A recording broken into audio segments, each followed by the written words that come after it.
তারেক রহমান কেন দেশে আসতে পারে না? দুইটা রাষ্ট্রের কারণে। অনেকে বলে সেনাবাহিনীর কারণে। না, সেনাবাহিনী তার বাবাও ছিল, তার বাবাও ছিল সেনাদের একজন বড় কর্মকর্তা। তারেক জিয়া সাহেব বিদেশের মাটিতে দেশে আসতে পারে না। তার মা মেডিকেলে মৃত্যুর বিছানায় পড়ে আছে। মারা গেছে না বেঁচে আছে আল্লাহ ভালো জানে। সবার মুখে কানে আনা গোনা আল্লাহর বান্দা বুঝি দেশে আসতে পারে না। কেন পারে না? আসলে বুঝি সেনাবাহিনী গ্রেপ্তার করবে। না, এসএফ নামে একটা বাহিনী গঠন করে দিয়েছে তার নিরাপত্তার জন্য। তারেক রহমান বাংলাদেশের গৌরব। হাজার হাজার মানুষ তার জন্য অপেক্ষায় রয়েছে। আমরা জানি উনি যেদিন ঢাকা এয়ারপোর্টে নামবে পুরা ঢাকা জ্যাম হয়ে যেতে পারে। তার একটা বলেন জনপ্রিয়তা আছে না নাই?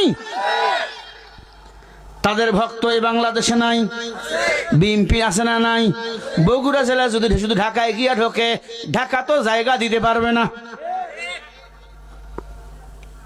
ও রাজশাহী, জয়পুরহাট, নওগাঁ, চাপা এগুলো বাদ দিলাম। নীলফামারী, দিনাজপুর, ঠাকুরগাঁ, লালমনি, কুড়িগ্রাম, পঞ্চগড়, গাইবান্ধা বাদ দিলাম। শুধু যদি বগুড়া জেলা ঢাকায় গিয়ে ঢোকে জায়গা দিতে কেউ পারবে না। তারেক রহমান সাহেব কেন দেশে আসে না? আসলে কি সেনাবাহিনী গ্রেপ্তার করবে? না, সেনাবাহিনী বলছে তিনি আসুক, তার মাকে সময় দেব, মায়ের কাছে বসে থাক। শেষ সময় মায়ের হাতটা ধরবে, সন্তান মার হাত ধরবে, সন্তান মায়ের হাত ধরবে, মা সন্তানের হাত ধরবে। বলেন তখন কেমন হয়? দীর্ঘদিন পর মা মৃত্যুর বিছানায়, তারেক রহমান আইয়া যদি মাকে ধরে মার মাথাটা যদি কোলে নেয়, বলেন তো ওই সময় মাও কাঁদবে কিনা, ছেলে কাঁদবে কিনা? মাও কাঁদবে, ছেলেও কাঁদবে। ওই দৃশ্যটা যখন সাধারণ মানুষ দেখবে কতই না মায়া লাগবে, আপ্লুত হবে। কারণ আপসী নেত্রীকে সারা বাংলাদেশের জনগণ বড় মোহাব্বত করে। ওদেরকে কেউ ভোট দেখ না দেখ, মোহাব্বত আমরা করি। কারণ তিনি দিনের একজন সৈনিক ছিল, তিনি একজন সেনা কর্মকর্তার স্ত্রী ছিল। দেশ স্বাধীন করতে যাইয়া আমার প্রিয় সেনা কর্মকর্তা জীবন দিয়েছে। ওই সেনাবাহিনীর হাতে আল্লাহর বান্দা হত্যা হয়ে শহীদ হয়ে গেছে। শহীদ প্রেসিডেন্ট জিয়াউর রহমান যাওয়ার পর তার এই দলকে টেনে টেনে বেগম জিয়া তো দূরে নিয়ে এসেছে। তার সন্তান একটা কবরে আর একটা বিদেশের মাটিতে আসতে পারে না, একমাত্র ভারতের কারণে। দ্বিতীয় দেশ হলো আমেরিকার কারণে। এক নম্বরে ভারত আমেরিকা যায়। ওয়ানুনাজ্জিলু মিনাল কুরআনি মা হুয়া শিফাউ ওয়া রাহমাতুল লিল মুমিনিন।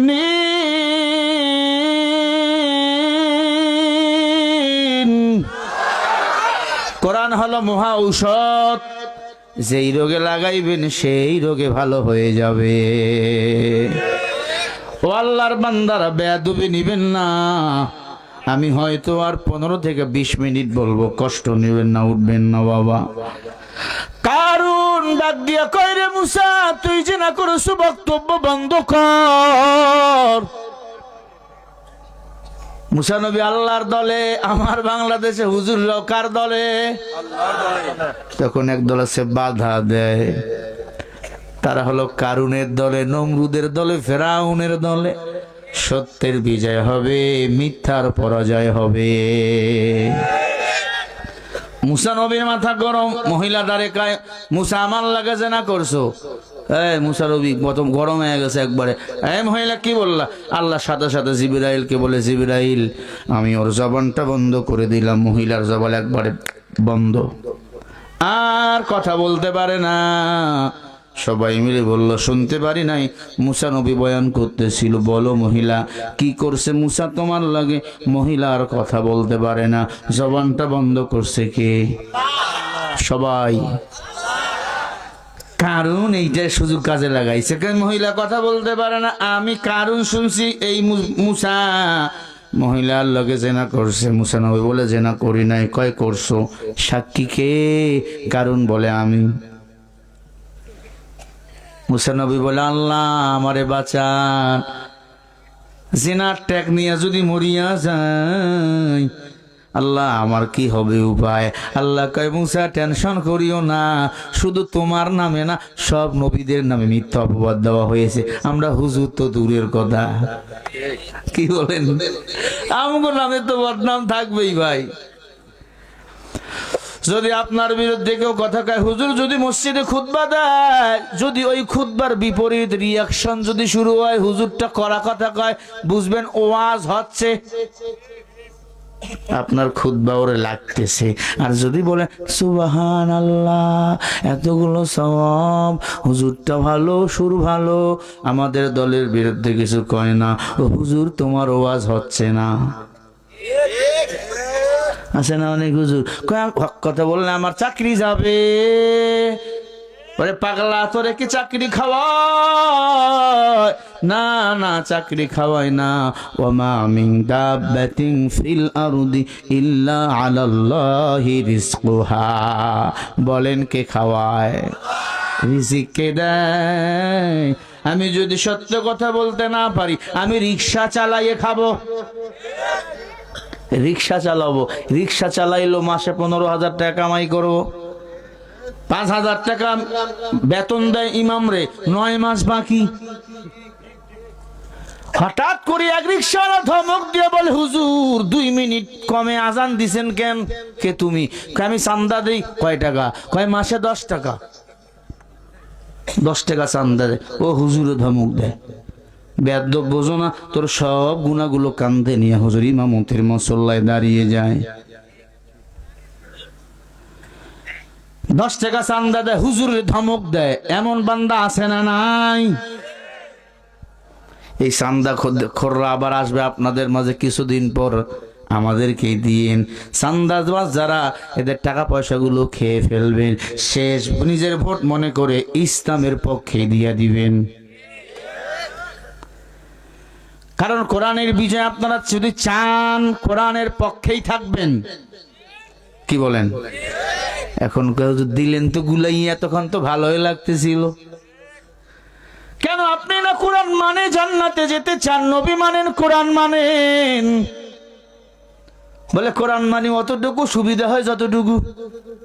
ছেলে শরীরে জ্বর, মা বাজারে নিয়ে গেছে ডক্টরের কাছে, ডক্টর দেখে 110 ডিগ্রি জ্বর, ট্যাবলেট দিয়া দিছে, ট্যাবলেট, এই ট্যাবলেট গুলো খাওয়াইবা, কিন্তু এত বড় ট্যাবলেট কেমনে খাওয়াবো, টেনশনে পড়ে গেল।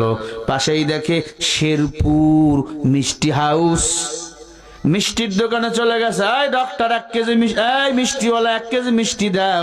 মা প্রত্যেকটা মিষ্টির ভিতরে একটা করে ট্যাবলেট ঢুকিয়ে দিছে। কয় বাবা, একটা মিষ্টি সকালে খাবি, একটা দুপুরে খাবি, আর একটা রাতে খাবি। আসলে মা সন্তানকে মিষ্টি খাওয়ার নিয়াত না জ্বর ভালো করার নিয়াত? মা রান্নার কাজে ব্যস্ত। 1 ঘন্টা পরে সন্তান গিয়া কয়, ও মা আরো মিষ্টি দাও, আরো খাবো। কেন? কয় মিষ্টি মজা। কি মজা? মিষ্টি যে খাইছে সে জানে মিষ্টি কত মজা। এই ছেলে সব মিষ্টি শেষ? বলে হ্যাঁ।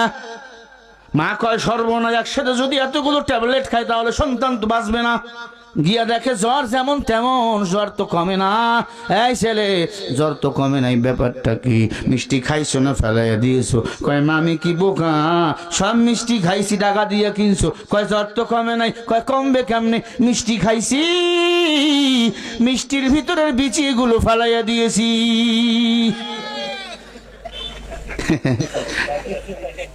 আমরা কোরআন মানি, বিচিগুলো ফালাইয়া দেই, মিষ্টি আয়াতগুলো মানি, জিহাদের আয়াতগুলো ফালাইয়া দেই। আছে না নাই? ও নবীর উম্মত, ও মা বোনেরা গো, তিবিয়ানাল লিকুল্লি শাই, আল্লাহ বলে কোরআনে সব কিছু দিলাম, কোনো কিছু বাদ দেই নাই। সব বিষয় কোরআনে আছে না নাই? জোরে বলেন। ছেলে কান্না করে, একটা তাবিজ দেন ভাই, একটা জাপ বানাইয়া দেন ভাই। না না, সূরা ফালাক নাস পড়িয়া ফু দাও, সন্তানের কান্না বন্ধ হয়ে যাবে, প্রস্রাব করা বন্ধ হয়ে যাবে। স্বামী কথা শোনে না। এই আম্মা জান ভালো করে শোনেন, তোমাদের এবার ট্যাবলেট দিচ্ছি, স্বামী কথা শোনে না। সূরা আল ইমরান পড়িয়া ফু দেন স্বামীর ডান দিকে বুকে, 40 দিন আমল করবেন, স্বামী আর অন্য কোনো জায়গায় ক্যাকু করতে পারবে না। ছেলে কথা শোনে না, আয়াতুল কুরসি পড়ে সন্তানের কপালে ফু দেন, আপনার বাধ্য হয়ে যাবে